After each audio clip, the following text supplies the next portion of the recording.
Hello, guys. Welcome once again to the YouTube channel. This is Ariel Noob DM. It's been a while since I dropped one of these MMO videos on the channel, and I had a day off from work, so why not?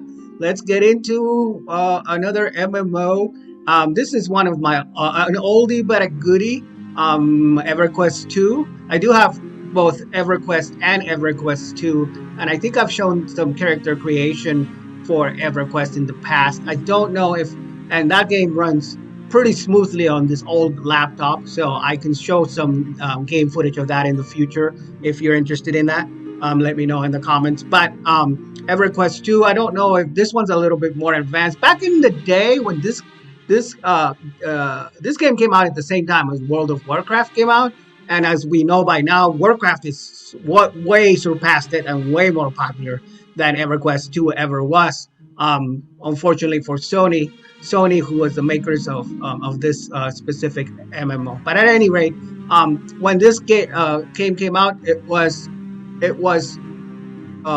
kind of had big expectations because of how big and how popular EverQuest was, the original game, which came out in 1999. This came out, like I said, in 2004, a bit later, and it never reached quite the popularity of the original game, unfortunately, and it never, of course, no MMO was ever as big as Warcraft, even up to today's standard.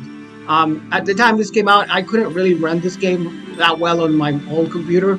It was very graphic intensive. The graphics looked gorgeous and were really good for its time period. It's a little dated now, as you can would probably tell if you run it yourself, but this is the character creation screen, and you can select your character here. Now they have the option to create a level 100 heroic character, or you can just go with a level 1 character.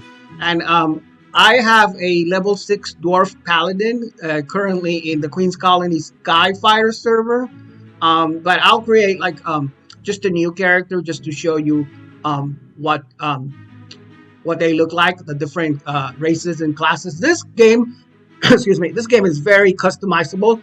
It has a lot of choices for classes and a lot of choices for the different races, as you will see. You can also pay to transfer your account. So if I wanted this level 6 character to be transferred to another server, I could. That's an option there. I think you have to pay for that. So anyway, let's just get into the creating a level 1 character. So the first thing you will see is you have an option to be the traditional server, which has all the accessible content, or you can go into the progression, which is the servers where the expansions are locked every so often, or you can go into an event. This is basically your PvP server. So if you want to do a lot of PvP, this is the server that you want to be on. And there's also the free trade, which is the items can be freely traded. Now all these options are paid options, so you have to have a membership. So it's a regular subscription to EverQuest 2, which is like probably about $15 a month, which is normal for these type of games. For an old game, that's kind of steep. I mean, there's so many games now that don't really use the subscription rate, but it's really up to you. I mean, some people like doing the progression type games. And then there's the traditional, which lets you do everything for free, with a caveat. There are some restrictions on race that you have to pay for or unlock, and there's also restrictions on some things that you can do. So it is full content, but if you want like higher level stuff, or other things that you can't really unlock, like the different races.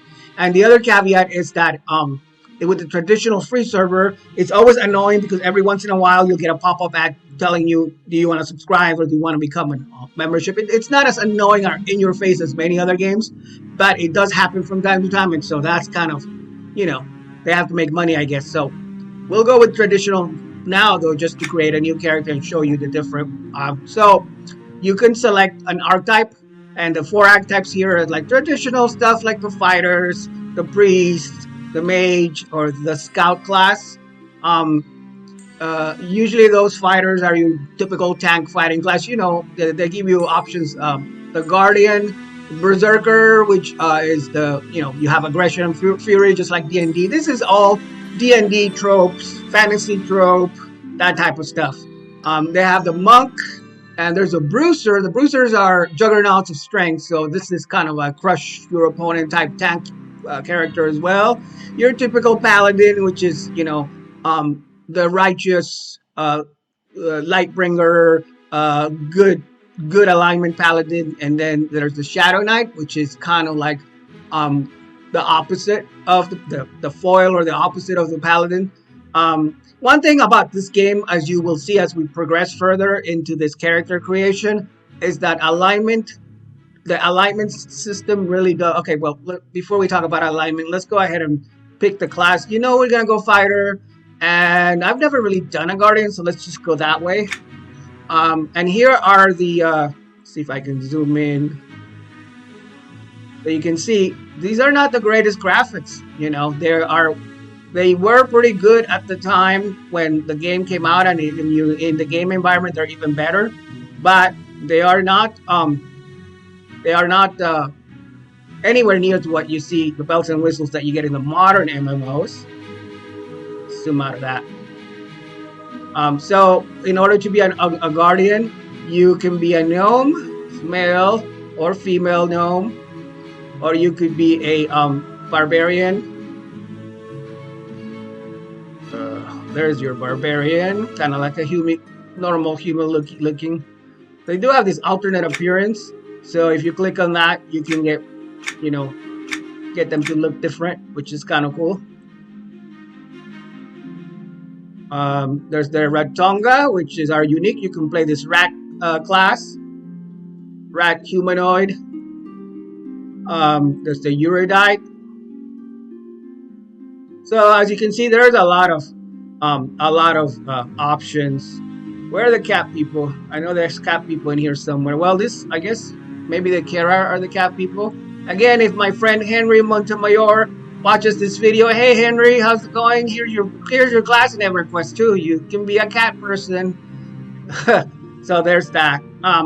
The free blood and the Erican. I don't know how to say that. I think it's Erican.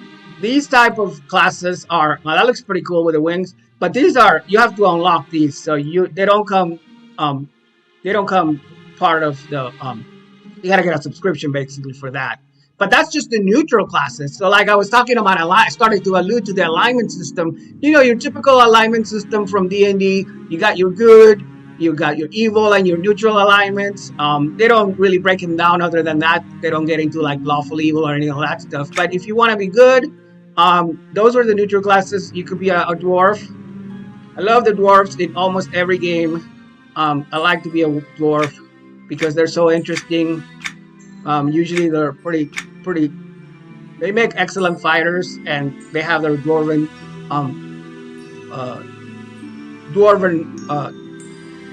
resistance, and they're also good for priests. So if you want to be like a cleric or like a healer, basically a priest is like a healer in all these type of games.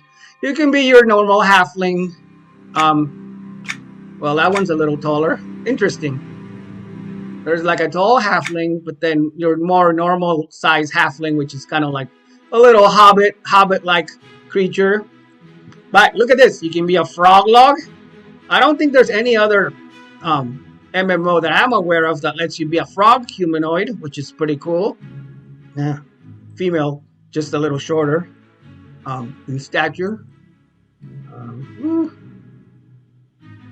Most of these are free too. The only one you don't really get access to is the Valshir. This is the cat class that Henry would like. He's a guardian Valshir, but you gotta pay for this one. Unfortunately, Henry. Then there's the high elves. You always have your fantasy races, your high elf, your wood elf, which is interesting because high elves and wood elves, that's a subrace of elves that is also prevalent in Dungeons and Dragons. It's totally a Dungeons and Dragons trope where you have the different type of elves, and they have the fae. They look more like little fairies. Fairy tale, fairy. Now, what does the female look like? Oh, okay, that's colorful. So those are the good races. Now let's go evil. Let's look at the evil races. You have the Arasai. And by the way, this is only race for that can be the this specific class. There's way different races for other classes.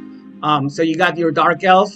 So the dark elf is always like the drow type characters where they're in Norath, they are the embodiment of evil and maliciousness, sinister, cunning, and dangerous. So then you have your dark elf. What does the male look like? Okay, yeah. That's looking good. Let's see, alternate appearance. Okay, they just changed the face a little bit, but still a dark complexion. That's pretty interesting though, because unless my context is off, they don't look as dark as other games, like the Drow in D&D, Dungeons and Dragons Online or Neverwinter are also pretty dark. But these guys are dark, but they're not as dark. And then we have the ogre, gigantic ogres, a race of kings. Once a race of kings, and now they're aggressive brutes who show their opponents neither sympathy nor mercy. Strong and intelligent, their physical might is matched by only their hunger for power. What does the alternate look like? Okay, they just change a little bit of the... Yeah, that's good. I like that. Then they have the Ixar. All of these are open to you, by the way. None of these are locked, so you can be an Ixar if you want to. You can be a Sarnak. Sarnak? Yeah. And Sarnak, they look kind of like dinosaur. I guess this is kind of like EverQuest version of a Dragonborn type class. You know, like the Dragonborn in 4th edition, and I think they were 4th edition when they started in D&D, and they're carried over into 5th edition. And then the ugliest looking one is the troll. Man, look at that! Like, they really make even the females are way ugly. They're just like an ugly, nasty looking race, but they're supposed to be evil. So the point is, you can be an evil, good, or neutral character, but alignment does play a part. You have to be aware. This, I think I said the same thing for the EverQuest video, where if you pick alignment in EverQuest, you're gonna get attacked by guards. You're gonna have a totally different experience in the cities and the environments than you would if you go with a good character or a neutral character. So we are going to go good. Let's try an elf. Oh, there's a high elf too. I guess this is... Well, the neutrals, I had the elves. Oh, there's your human. Why don't we do human? Human is just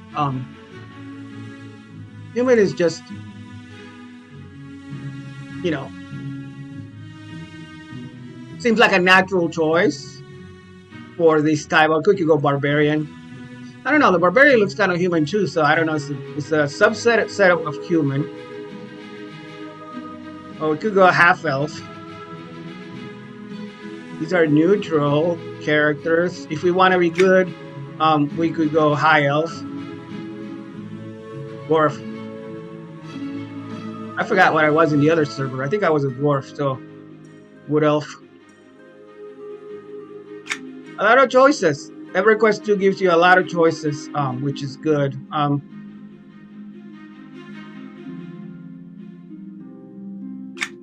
want to be a good race, and I think I'm going to go...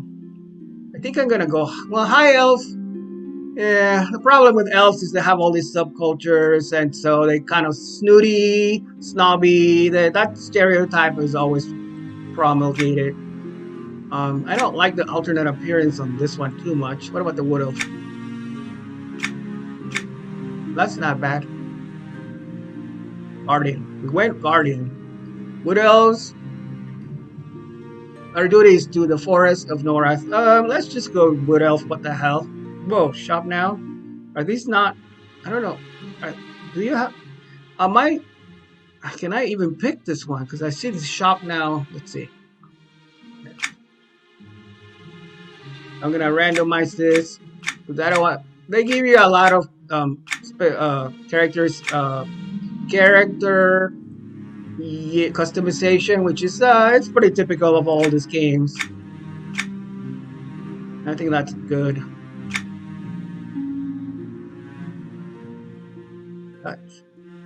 Next. Okay, so you don't... Those are free races. So another thing that EverQuest II... I don't know if EverQuest II was the first game to do this. I guess not, because Warcraft does that too. They give you like a choice of starting zone, but the choice of the starting zone on Warcraft totally depends on your race and your faction. EverQuest does too, but they go a little bit more detail at the beginning. Like in New Halas, it says the reborn city. You can pick the Queen's Colony, which is where I was in the other game on the other server. Or you could do like a Kelethin. Kelethin looks like a home of the fairies of the Fae. It's kind of like a forest type thing. So this is kind of like your elven what do you call it? The forest in Warcraft. I don't even know the name because I don't play Alliance. But you know all the uh, all the elves kind of are elven. I think it's elven forest. And then there's the Queen's Colony, which is kind of the city. It's aligned with the city of Kinos, which is the one of the main cities in EverQuest. New Halas is like snowy. I have played this in another server. Let's just go with New Halas. Well, I guess if we did if our character's an elf, he would be more comfortable in Kelethin. I think that's how you say it, Kelethin, as opposed to New Halas because it's kind of a harsh environment. So let's go Kelethin and go there. Oh, and then the last thing you do is you pick your name and you pick your server. I was on Skyfire. Oh, go away. I was on Skyfire on the last one, but I've heard that Antonio Bale is a good one, even though it's like RP server, but there's like a good amount of players there. Although not the most populated. Okay, let's give this guy a name. What should we call this guy? What's a good elf name for this one? Dorian the elf?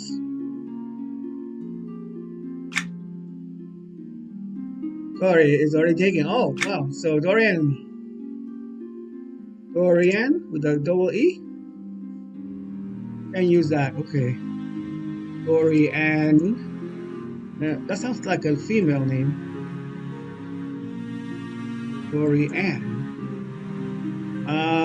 Well, I guess I'll have to randomize because I don't. Hoshak? Oh, Hoshak. Oh, might be good. Emma. Doesn't really matter. Now, does it too much? Ikio. That sounds like an elf name. Let's go with that. Submitting Ikio. Oh, wait. It's already taken. So why are you giving me a name that's already taken? Odesh? Odesh. And it takes a while to load the zone. And you read about, the zone while it's creating it. But this computer's not, the processor is pretty good. So it doesn't take nearly as long as it used to take. Like when I had my old computer, this process would take forever. And I don't know how I had the patience to do it. Okay, I don't want to do that. Here we are in Greater Phaedrak, which looks like there's going to be a lot of adventures with the fairies. So, your quest givers will have a little or interaction characters of a trainer. Anyway, guys, that is the character creation for EverQuest II. It's an old game, but one that I really enjoy. I enjoyed back in the day. I never really got very far in this game because I started playing Warcraft and it took away from my attention. But once in a while, it's fun to come back. But the old games are the best games, in my opinion. That's just me. So thank you for tuning in to this Dungeons & Dragons inspired MMO. I look back at character creation for EverQuest II from Sony Entertainment. Daybreak Games. Now I think Daybreak has a license. Could be wrong. But anyway, thank you so much for tuning in. And I will catch you guys. Oh, don't forget, if you like this kind of content, hit that like button or subscribe or do both. And I'll talk to you guys next time.